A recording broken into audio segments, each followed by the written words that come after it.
Welcome to plant sapiens. ഇന്നത്തെ ക്ലാസ്സിൽ എടുക്കുന്നത് നെക്സ്റ്റ് സ്പെക്ട്രോസ്കോപ്പി ആയിട്ടുള്ള മാസ് സ്പെക്ട്രോസ്കോപ്പി ആണ്. ഇതിനു മുന്നേ 3 ടൈപ്പ് സ്പെക്ട്രോസ്കോപ്പി ഓൾറെഡി ഡിസ്കസ് ചെയ്തിട്ടുണ്ട്.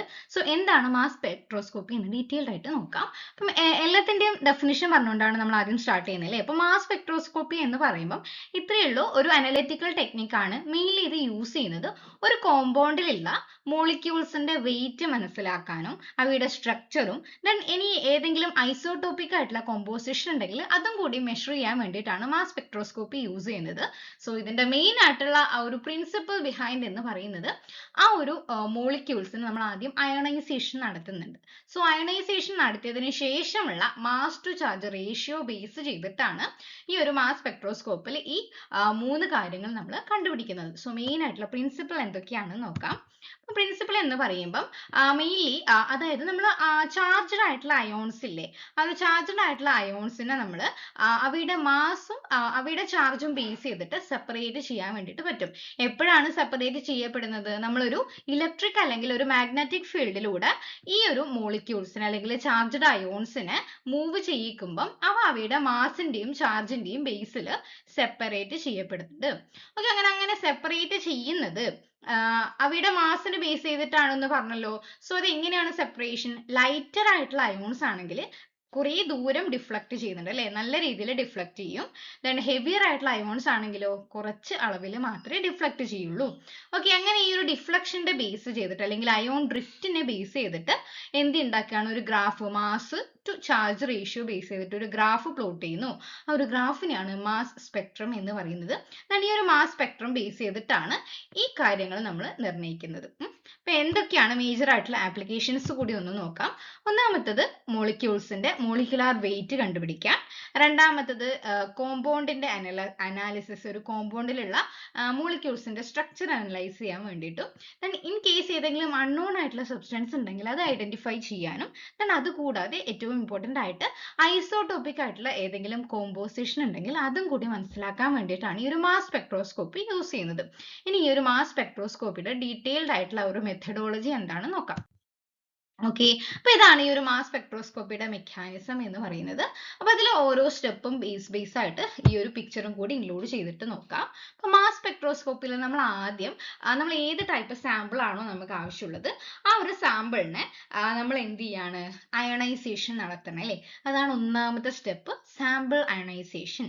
ആ ഒരു അയണൈസേഷൻ നടത്താൻ വേണ്ടിയിട്ട് ഈ ഒരു സാമ്പിളിനെ നമ്മൾ എങ്ങോട്ടേക്കാണ് കടത്തിവിടുന്നത്? ഒരു ഹൈ എനർജി ഇലക്ട്രോൺസ് പ്രൊവൈഡ് ചെയ്ത ഒരു വാക്യത്തിലൂടെയാണ് കടത്തിവിടുന്നത്. അപ്പൊ ഈ ഒരു ഹൈ എനർജി ഇലക്ട്രോൺസ് പ്രൊവൈഡ് ചെയ്യാൻ വേണ്ടിയിട്ട് ഒരു ഇലക്ട്രോൺ ബീം സോഴ്സ് ഇവിടെ പ്രൊവൈഡ് ചെയ്തിട്ടുണ്ട്. അതേപോലെ തന്നെ ഒരു ഹീറ്റ് വേപ്പറൈസറും ഇവിടെ പ്രൊവൈഡ് ചെയ്തിട്ടുണ്ട് കേട്ടോ. അപ്പം മെയിൻലി ഈ ഒരു വേപ്പറൈസറിന്റെയും ഈ ഒരു ഇലക്ട്രോൺ ബീം സോഴ്സിന്റെയും പ്രസൻസിലാണ് ആദ്യത്തെ ആ ഒരു അയണൈസേഷൻ നടത്തുന്നത്. അപ്പൊ അതിനു വേണ്ടിയിട്ട് നമ്മൾ ഈ ഒരു ഇൻലെറ്റിലൂടെ നമ്മുടെ സാമ്പിൾ കടത്തിവിടാണ്. ഇപ്പൊ ഒരു ഗ്യാസ് സാമ്പിൾ ആണ് കടത്തിവിടുന്നതെങ്കിൽ ആ ഒരു ഗ്യാസ് സാമ്പിൾ ഒരു ഇഞ്ചക്ഷൻ പോയിന്റിലൂടെ, ഈ ഒരു ഇഞ്ചക്ഷൻ പോയിന്റിലൂടെ ഒരു ഗ്യാസ് സാമ്പിൾ നമ്മൾ കടത്തിവിട്ടു.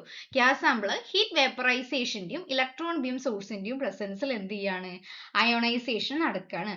അങ്ങനെ ഒരു വലിയ കോമ്പൗണ്ട് ആണ് കടത്തിവിടുന്നത് കേട്ടോ. അപ്പൊ ഒരു വലിയ കോമ്പൗണ്ട് കടത്തിവിടുമ്പോൾ ഈ ഒരു അയണൈസേഷൻ നടത്തുമ്പോൾ ഒരു കോമ്പൗണ്ടിന്റെ ഫ്രാഗ്മെന്റേഷൻ ആണ് ആദ്യം നടക്കുന്നത്. നമ്മളിപ്പം ഒരു എത്തനോൾ ആണെങ്കിൽ ആ ഒരു എത്തനോളിനെ ചില ഫ്രാഗ്മെന്റ് ആയിട്ട് ammonia fragment, hydrogen ions, oxygen ions, അങ്ങനെയുള്ള അതിന്റെ കോമ്പോസിഷന്റെ അയോൺസ് ആയിട്ടുള്ള കുറെ ഫ്രാഗ്മെന്റ്സ് ആയിട്ട് നടത്തും. അപ്പൊ ഈ ഒരു ഇലക്ട്രോൺ കടത്തി വിടുമ്പോൾ ഫ്രാഗ്മെന്റേഷൻ എന്നുള്ള ഒരു പ്രോസസ്സും കൂടി നടക്കുന്നുണ്ട് കേട്ടോ. അപ്പൊ അങ്ങനെ കുറെ ഫ്രാഗ്മെന്റ്സ് എന്ന് പറയുന്നതിൽ കുറെ എണ്ണവും എന്താ പോസിറ്റീവ് ആയിട്ടുള്ള അയോൺസ് ആയിരിക്കും കേട്ടോ. പോസിറ്റീവ് ആയിട്ടുള്ള അയോൺസ് ഇതിൽ ഉണ്ടായല്ലോ. ആ ഒരു പോസിറ്റീവ് ആയിട്ടുള്ള അയോൺസ് ആണ് നമുക്ക് ആവശ്യമായിട്ടുള്ളത്. ഇലക്ട്രോൺസ് നെഗറ്റീവ് ആയതുകൊണ്ട് തന്നെ പോസിറ്റീവ് ആയിട്ടുള്ള അയോൺസ് നമുക്ക് ആവശ്യമായിട്ടുണ്ടാവും. ഈ ഒരു പോസിറ്റീവ് ആയിട്ടുള്ള അയോൺസിനെ നമ്മൾ അടുത്ത കുറെ പ്രോസസ്സിലൂടെ കടത്തിവിട്ട് ഡിറ്റക്ടർ വഴി മെഷർ ചെയ്യുമ്പോഴാണ് നമ്മൾ ഈ ഒരു പ്രോസസ്സ് മനസ്സിലാക്കുന്നത്. അപ്പൊ നമുക്ക് ഒരു കാര്യം കൂടി ഓർക്കേണ്ടത് എന്താണെന്നറിയോ? ഇവിടെ നമ്മൾ നോക്കുന്നത് മാസ് ടു ഇലക്ട്രോൺ നോക്കുന്നുണ്ട് കേട്ടോ. ഈ മാസ് ടു ഇലക്ട്രോൺ നോക്കുമ്പോൾ മെജോറിറ്റി കേസിലും ഇലക്ട്രോൺസിന്റെ ചാർജ് എന്നത് 1 ആണ്.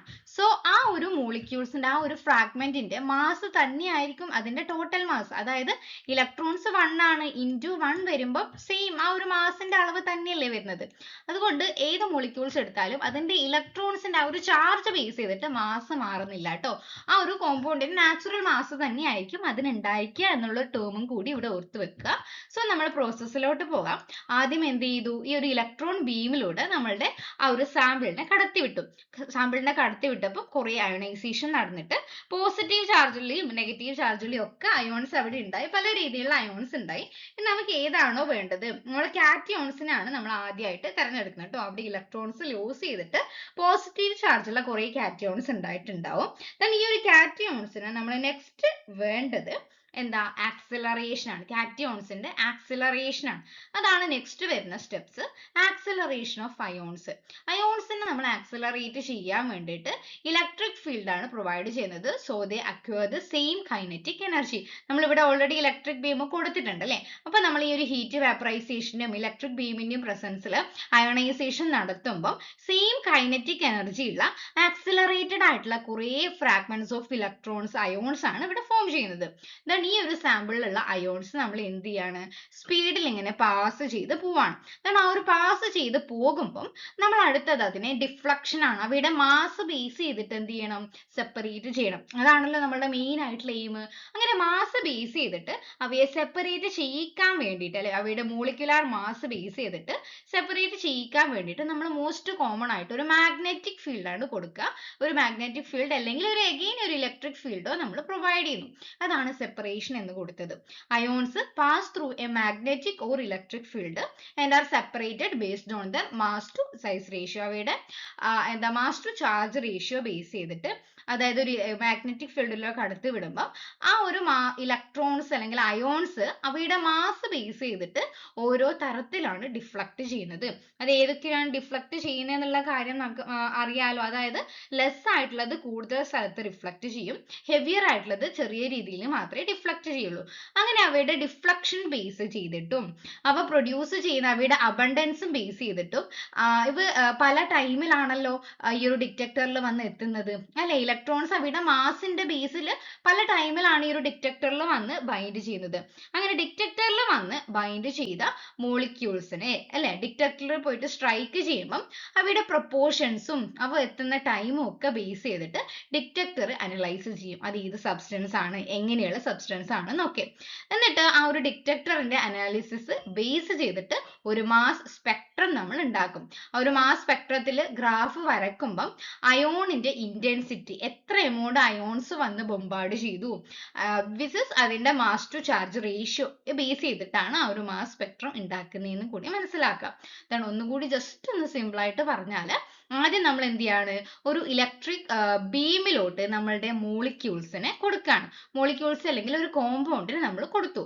ദെൻ ഈ ഒരു മാസ് സ്പെക്ട്രോസ്കോപ്പിയുടെ ചാമ്പറിലോട്ട് കൊടുത്തു. ആദ്യം അവരെത്തുന്നത് ഒരു ഇലക്ട്രിക് ബീം സോഴ്സിന്റെയും ഹീറ്റ് വാപ്പറൈസേഷന്റെയും നടുവിലാണ്. ഈ ഒരു ഹീറ്റ് വാപ്പറൈസേഷൻ നടത്തുമ്പോൾ വലിയൊരു കോമ്പൗണ്ടിന് കുറെ ഫ്രാഗ്മെന്റേഷൻ നടക്കും.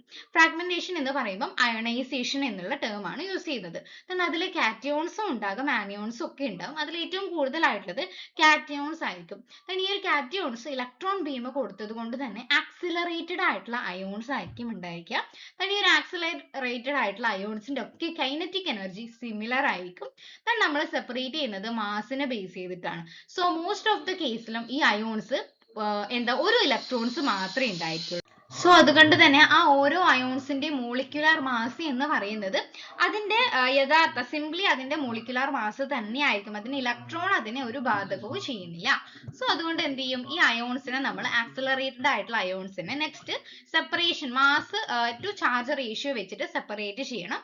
അതിന് വേണ്ടിയിട്ട് നമ്മൾ എക്സ്ട്രാ എഗെയിൻ ഒരു മാഗ്നറ്റിക് അല്ലെങ്കിൽ ഒരു ഇലക്ട്രിക് ഫീൽഡ് പ്രൊവൈഡ് ചെയ്യുന്നു.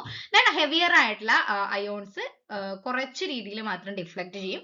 ലൈറ്റർ ആയിട്ടുള്ളത് നല്ല രീതിയിൽ ഡിഫ്ലക്ട് ചെയ്യും. പെർഫെക്റ്റ് ആയിട്ടുള്ളത് നേരെ വന്ന് ഡിറ്റക്ടറിലോട്ട് വന്ന് ബൈൻഡ് ചെയ്യുകയും ചെയ്യും.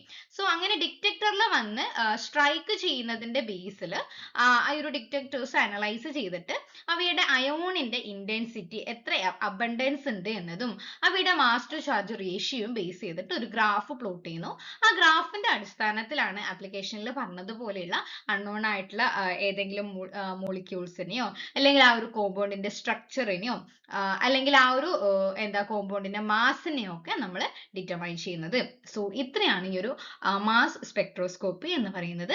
സോ അതിനു മുന്നേ ആദ്യമായിട്ടാണ് ചാനൽ കാണുന്നതെങ്കിൽ ചാനൽ ഒന്ന് സബ്സ്ക്രൈബ് ചെയ്യുക, ഇഷ്ടപ്പെട്ടെങ്കിൽ ലൈക്ക് ചെയ്യുക. 1K എത്താൻ വേണ്ടിയിട്ട് കുറച്ചും കൂടി ദൂരെ ബാക്കിയുള്ളൂ. സോ നിങ്ങളും കൂടി ഒന്ന് സപ്പോർട്ട് ചെയ്താൽ എനിക്കത് വേഗം തന്നെ അച്ചീവ് ചെയ്യാൻ വേണ്ടിയിട്ട് പറ്റും. സോ ഇത്രയും നാൾ എന്നെ സപ്പോർട്ട് ചെയ്തതിനെല്ലാം വളരെ വളരെ താങ്ക്സ് ഉണ്ട് കേട്ടോ.